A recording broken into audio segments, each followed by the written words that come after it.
Alice's Adventures in Wonderland by Lewis Carroll, with illustrations by John Tenniel. Alice's Adventures in Wonderland, Chapter 9, The Mock Turtle's Story.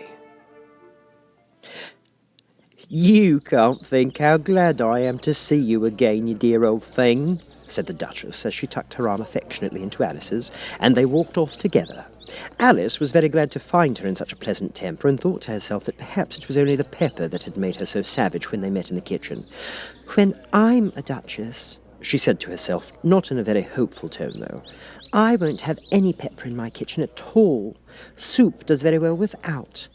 Maybe it's always pepper that makes people so hot-tempered," she went on, very much pleased at having found out a new kind of rule. "And vinegar that makes them sour, and chamomile that makes them bitter, and barley sugar and such things that make children sweet-tempered. Oh, I only wish people knew that. Then they wouldn't be so stingy about it, you know." She had quite forgotten the Duchess by this time, and was a little startled when she heard her voice close to her ear. "You're thinking about something, my dear, and that makes you forget to talk. I can't tell you just now what the moral of that is, but I shall remember it in a bit." "Perhaps it hasn't one," Alice ventured to remark. "Tut, tut, child," said the Duchess. "Everything's got a moral, if only you can find it." And she squeezed herself up close to Alice's side as she spoke. Alice did not like her keeping so close to her, first because the Duchess was very ugly, and secondly because she was exactly the right height to rest her chin on Alice's shoulder, and it was an uncomfortably sharp chin.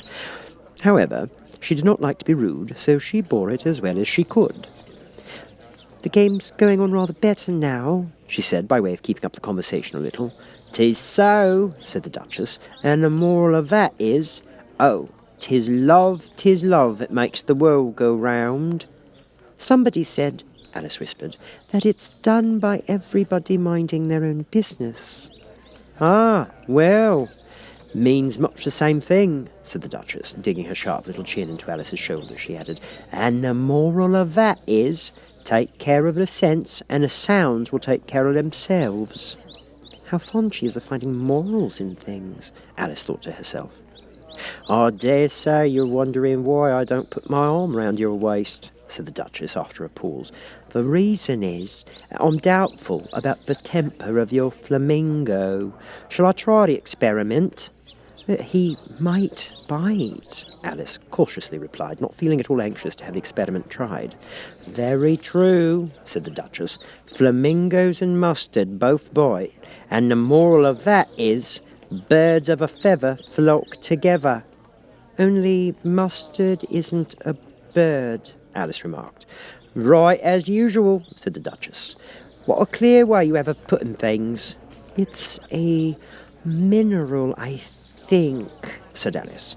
"Of course it is," said the Duchess, who seemed ready to agree to everything that Alice said. "There's a large mustard mine near here, and the moral of that is, the more there is of mine, the less there is of yours." "Oh, I know," exclaimed Alice, who had not attended to this last remark. "It's a vegetable. It doesn't look like one, but it is." "I quite agree with you," said the Duchess. "And the moral of that is, be what you would seem to be. Or, if you like to put it more simply, never imagine yourself not to be otherwise than what it might appear to others that what you were or might have been was not otherwise than what you had been would have appeared to them to be otherwise." "I think I should understand that better," Alice said very politely, "if I had it written down, but I can't quite follow it as you say it." "That's nothing to what I could say if I chose," the Duchess replied in a pleased tone. "Oh, pray don't trouble yourself to say it any longer than that," said Alice. "Oh, don't talk about trouble," said the Duchess. "I'll make you a present of everything I've said as yet." "A cheap sort of present," thought Alice. "I'm glad they don't give birthday presents like that." But she did not venture to say it out loud. "Thinking again?" the Duchess asked, with another dig of her sharp little chin. "I've a right to think," said Alice sharply, for she was beginning to feel a little worried. "Just about as much right," said the Duchess, "as pigs have to fly, and the more—" But here, To Alice's great surprise, the Duchess's voice died away, even in the middle of her favourite word, moral, and the arm that was linked into hers began to tremble. Alice looked up, and there stood the Queen in front of them, with her arms folded, frowning like a thunderstorm. A fine day, Your Majesty," the Duchess began in a low, weak voice. "Now I give you fair warning," shouted the Queen, stamping on the ground as she spoke. "Either you or your head must be off, and in about half no time. Take your choice." The Duchess took her choice and was gone in a moment. "Let's go on with the game," the Queen said to Alice, and Alice was too much frightened to say a word, but slowly followed her back to the croquet ground. The other guests had taken advantage of the Queen's absence and were resting in the shade. However, the moment they saw the Queen, they hurried back to the game. The Queen merely remarking that a moment's delay would cost them their lives. All the time they were playing, the Queen never left off quarrelling with the other players and shouting, "Off with his head!" or "Off with her head!" Those whom she sentenced were taken into custody by the soldiers, and they, of course, had to leave off being archers to do this, so that by the end of half an hour or so there were no archers left, and all the players, except the King, the Queen, and Alice, were in custody and under sentence of execution. Then the Queen left off quite out of breath and said to Alice, "Have you seen the mock turtle yet?" "No," said Alice. "I don't even know what a mock turtle is." "Well, it's the thing mock turtle soup is made from," said the Queen. "Well, I never saw one or heard of one," said Alice. "Come on, then," said the Queen, "and he shall tell you his history." As they walked off together, Alice heard the King say in a low voice to the company generally, "You're all pardoned. Come, that's a good thing. Come, come." "No, that is a good thing," she said to herself, for she had felt quite unhappy at the number of executions the Queen had ordered. They were very soon upon a griffin lying fast asleep in the sun. If you don't know what a griffin is, look at the picture. "Up, lazy thing," said the Queen, "and take this young lady to see the mock turtle and to hear his history. I must go back and see after some executions I have ordered." And she walked off, leaving Alice alone with the griffin. Alice did not quite like the look of the creature, but on the whole she thought it would be quite as safe to stay with it as to go after the savage Queen. So she waited. The griffin sat up and rubbed its eyes. Then it watched the Queen till she was out of sight, and then it chuckled. "What fun," said the griffin, half to itself, half to Alice. "What is the fun?" said Alice. "Why, she," said the griffin. "It's all her fancy, that. They never execute nobody, you know. Come on." "Everybody says, 'Come on here,'" thought Alice as she went slowly after it. "I never was so ordered about before in all my life. Never." They had not gone far before they saw the mock turtle in the distance, sitting sad and lonely on a little ledge of rock, and as they came nearer, Alice could hear him sighing as if his heart would break. She pitied him deeply. "What is his sorrow?" she asked the griffin, and the griffin answered, very nearly in the same words as before, "It's all his fancy, that. He hasn't got no sorrow, you know. Come on." So they went up to the mock turtle, who looked at them with large eyes full of tears, but said nothing. "This here young lady," said the griffin, "she wants for to know your history, she do." "I'll tell it to her," said the mock turtle in a deep, hollow tone. "Sit down, both of you, and don't speak a word till I've finished." So they sat down, and nobody spoke for some minutes. Alice thought to herself, "I don't see how he can ever finish if he doesn't begin." But she waited patiently. "Once," said the mock turtle at last, with a deep sigh, "oh, I was a real turtle." These words were followed by a very long silence, broken only by an occasional exclamation of from the Gryphon, and the constant heavy sobbing of the Mock Turtle.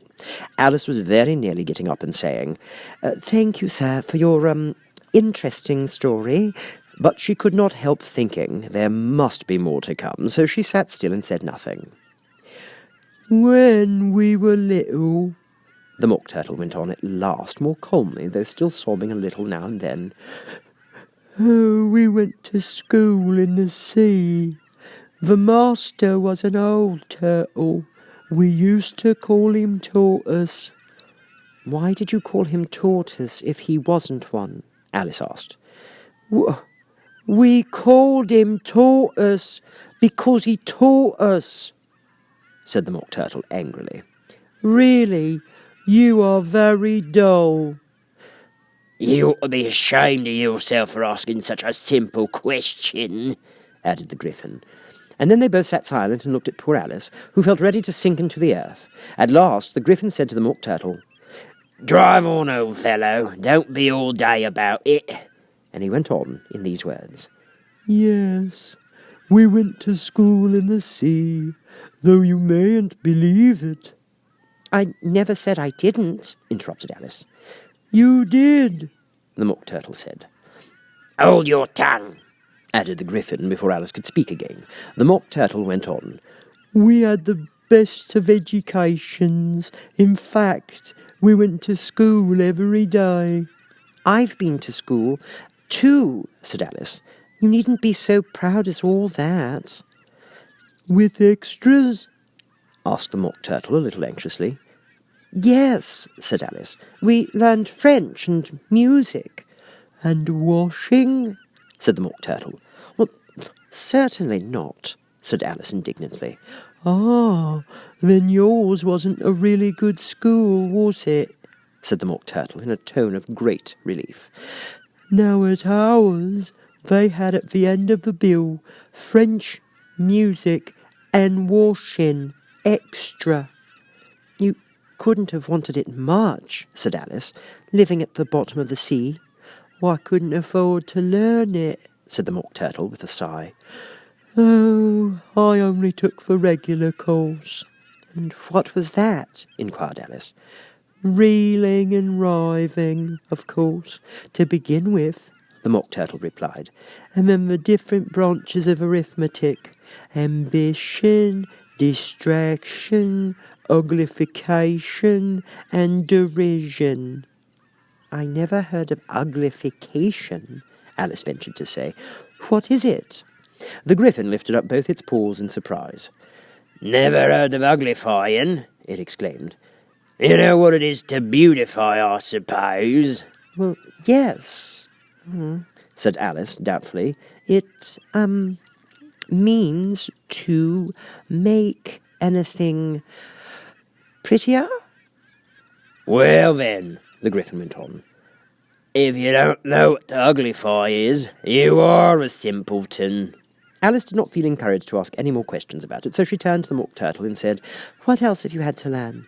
"Well, there was mystery," the Mock Turtle replied, counting off the subjects on his flappers.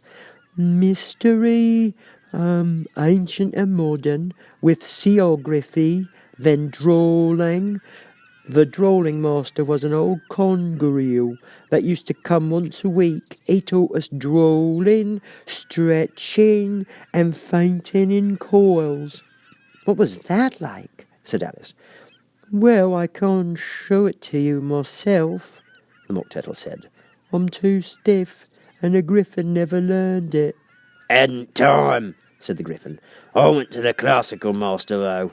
He was an old crab, he was." "I never went to him," the Mock Turtle said with a sigh.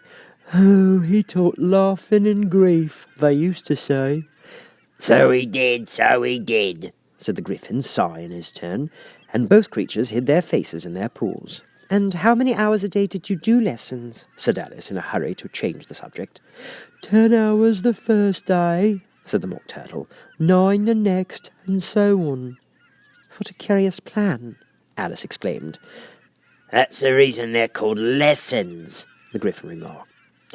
"Because they lessen from day to day." This was quite a new idea to Alice, and she thought it over a little before she made her next remark. "Then the 11th day must have been a holiday." "Of course it was," said the Mock Turtle. "And how did you manage on the 12th?" Alice went on eagerly. "That's enough about lessons," the Gryphon interrupted in a very decided tone. "Tell us something about the games now."